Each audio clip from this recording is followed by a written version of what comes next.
바랍니다. 미국의 국채 금리가 급등하면서 미 증시부터 아시아 증시가 전반적으로 강한 압박을 받고 있죠. 추석 연휴를 끝내고 시작한 국내 증시는 다른 증시보다 더 낙폭이 깊게 확인되고 있습니다. 현재 구간 코스피 시장 2.4% 하락하면서 2,405선, 2,400선을 위협받는 상황이고요. 코스닥은 4% 가까운 급락세가 연출되며 800포인트 위협을 받는 상황입니다. 저점일 줄 알았는데 더 저점을 깨고 내려가는 상황이 오늘 또 나타나고 있는 겁니다. 일단 달러당 원화 가격의 급등세가 시장에 또 큰 타격을 주고 있는데 오늘 달러당 원화 가격이 전일 대비 11원 이상 올라가면서 장중 1,362원 50전까지 올라가는 흐름이 연출되고 있습니다. 이런 미국의 국채 금리 이슈 어디까지 진행이 될까? 오늘 첫 번째 테마를 그 부분으로 확인해 보도록 하겠습니다. 금리도 오르고 환율도 오르는데 내 주식만 빼고 다 오르고 있는 거죠. 자, 일단 미국의 국채 금리가 10년물부터 장기 국채 금리까지 전부 다 급등하는 현상이 나타났습니다. 단기 10년물 국채 수익률이 보시면 1.6%에서 연준의 금리 인상이 계속되다 보니까 4.8%까지 올라갔고요. 또 가장 경기에 민감하게 영향을 받는 2년물 국채 수익률은 이미 5.1%를 넘어섰습니다. 또 장기 30년물 국채 수익률도 2007년 금융위기 이후 최고치를 찍었고요. 단기, 장기 모두 2008년대의 금융위기 이후에 16년 만에 최고치를 찍은 겁니다. 그런데 글로벌 투자자들은 이 10년물 단기 국채 수익률이 5%를 넘길 수 있다라고 보고 있습니다. 이게 왜 위험하냐면 이 10년물 국채 금리가 2007, 8년 금융위기 때도 장중 5%대를 잠깐 터치한 거지 그때 상승 마감한 적은 없었거든요. 그런데 이번 연도에 넘어설 수 있겠다라는 반응이 글로벌 투자자들 사이에서 나오기 시작한 겁니다. 게다가 중국 경기 둔화 때문에 중국이 미국 국채를 빠르게 매도를 하다 보니까 이런 현상이 더 가속화될 수 있다라는 평가가 나오고 있습니다. 다음 화면 보시면 지금 국채 금리가 가장 높아지는 것에 대해서 세 가지 리스크를 좀 정리를 해봤는데 일단 고금리 장기화가 지속되고 있다라는 점, 연준들이 여전히 너무나 매파적인 그런 스탠스를 취하고 있는 겁니다. 그런데 이 매파적인 스탠스를 더 강화해줄 수 있는 변수가 바로 미국 경제 연착륙인데요. 특히 고용 지표의 향방을 보는 게 가장 중요하겠습니다. 얼마 전에 졸츠 고용 보고서가 나왔는데 생각보다 미국 경제 상황, 고용 상황이 너무나 양호한 그런 분위기가 연출되다 보니까 연준이 다시 또 금리 인상을 할 수도 있겠다. 이런 불안감이 커지고 있는 거죠. 그래서 10월 5일 미국 신규 실업수당 청구 건수 그리고 가장 중요한 10월 6일에 미국 실업률을 꼭 지켜보셔야겠습니다. 이 실업률의 결과에 따라서 연준의 정책 방향성이 좀 갈릴 수도 있으니까요. 그리고 미국의 채권 초과 공급 이야기 나오고 있는데요. 채권이 초과 공급되다 보면 국채 가격이 떨어지고 국채 수익률은 더 급등할 수 있기 때문에 이쪽 부분, 이 세 가지 이슈가 지금 미국 국채 금리 상승에 가장 큰 압박을 주고 있습니다. 자, 이렇게 해서 국채 금리가 계속 높아지다 보니까 킹달러 현상이 다시 나타납니다. 오늘 장중 1,362원 50전까지 원화 가격이 올라갔다라고 말씀을 드렸는데 신한은행 연구원은 올해 4사분기, 즉 이번 분기부터 달러당 원화 가격이 1,390원까지 더 올라갈 수 있다. 이런 평가를 내비쳤고요. 그에 따라서 이 외국인의 수급 공백이 4분기에 이어질 수 있다라는 평가를 내리기도 했습니다. 다음 화면 보도록 하겠습니다. 그럼 이렇게 달러가 계속 올라간다면 우리는 포트폴리오를 어떻게 좀 전략을 세워야 할까를 생각해 봤는데 환율에 웃는 종목도 있고 우는 종목도 있겠죠. 일단 항공업계의 타격은 불가피할 것으로 보입니다.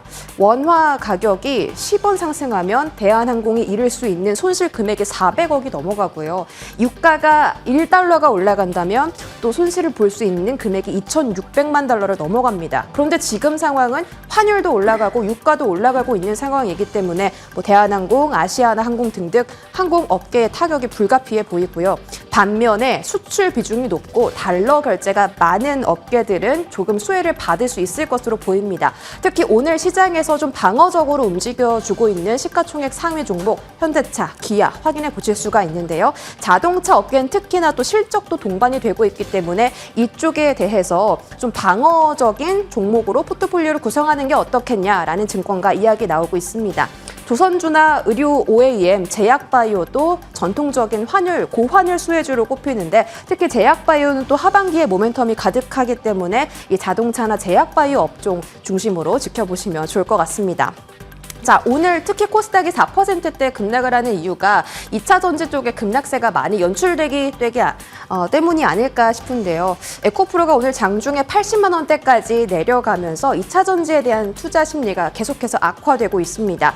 9월 들어서 에코프로의 수익률은 32%, 마이너스 32%를 기록하고 있는 상황이고 123만 4천 원대부터 82만 2천 원까지 한 달여간 지금 40만 원 정도의 주가 급락이 나타나고 있는 상황입니다. 에코프로 BM도 마찬가지입니다. 에코프로 BM도 9월 들어 수익률이 마이너스 25%를 기록할 정도로 계속 부진한 흐름을 연출하고 있고 오늘 6.9%의 하락세 시연을 하고 있죠.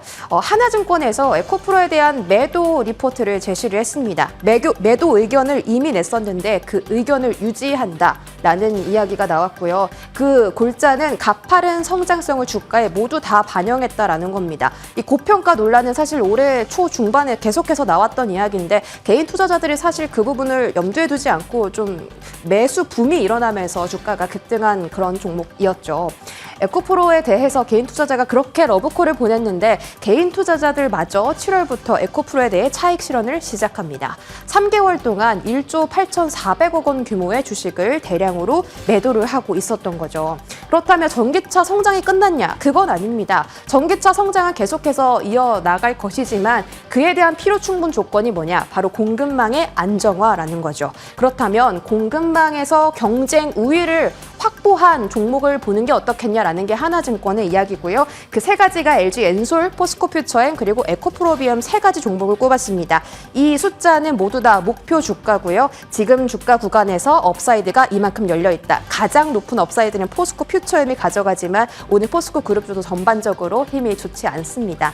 자, 그러면 2차 전지 시장을 살려줄 수 있는 또 하나의 포인트는 뭘까요? 에코프로 머티리얼즈의 상장입니다. 예상 시가총액이 3조 원이 넘는 규모인 만큼 에코프로 머티리얼즈가 2차 전지에 대한 투심을 살려줄 수 있지 않을까라는 기대감이 현재 구간 실려 있는 상황이고요. 일반 청약은 11월 8일부터 9일에 열리게 될 예정입니다. 자, 시장이 하락할 때 제약바이오 업종이 또 상승을 합니다. 제가 이쪽 테마는 계속해서 좀 말씀을 드리는 것 같은데 제가 얼마 전에 위더스 제약 이야기 드린 것도 기억이 나실지 모르겠습니다. 오늘 위더스 제약도 급등세가 나오고 있죠. 오늘 제약바이오 쪽에서 가장 집중을 많이 받는 쪽은 유한양행이라는 종목이죠. 파트너사 얀센이 이 폐암 치료제 렉나자에 대해서 임상 3상 결과를 공개했는데 결과가 굉장히 좋습니다. 그에 대한 자세한 이야기는 바로 이 유럽 종양학회에서 공개를 하게 되는데요. 10월 20일부터 10월 24일에 열리게 되는 이 유럽 종양학회는 세계 3대 학회로 불리기도 하고 하반기에서는 가장 큰 학술 대회이기 때문에 이 학술 대회에서 임상 결과를 공개하는 기업을 주목해 보시면 좋을 것 같아서 정리를 해왔습니다. HLB와 매드팩토 같은 경우도 임상 2상 결과를 발표할 예정이고요. 다음 화면 보시면 면역 항암제에 관련한 연구 결과를 볼 수도 있습니다. GI 이노베이션, 신라젠, 큐리언트, ABL 바이오 모두 다 면역 항암제 관련 종목들이고 오늘 시장에서 특히 가장 급등이 센 카나리아 바이오나 한올 바이오파마 같은 경우도 모두 다 면역 항암제 쪽으로 분리되기 때문에 이쪽 종목들도 모멘텀을 체크해 보시면 좋을 것 같습니다. 여기까지 브리핑 전해드렸습니다.